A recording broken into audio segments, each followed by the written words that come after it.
مع بعض. بصي شدينا الكيسه جامد جدا وفضينا الهواء منها خالص خالص. وانا بصي شايفه بشدها ازاي عشان مبقاش فيها هواء.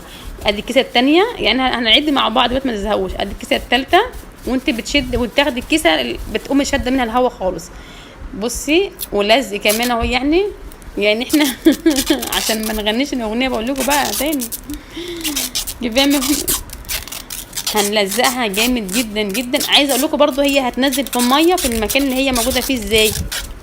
انت تبقى حاطاه حاطه تحتها مشمع او حاطه تحتها اي حاجه علشان برده ايه، علشان برده ما تبهدلكيش الدنيا. مهما نحطيها ان شاء الله 5000 كيس هتنزل لك برده شويه ميه كده برده ايه، بس في نفس الوقت مش هتنزل لك ميه كلها. احنا بنحتفظ بالميه بجزء من الميه ليه؟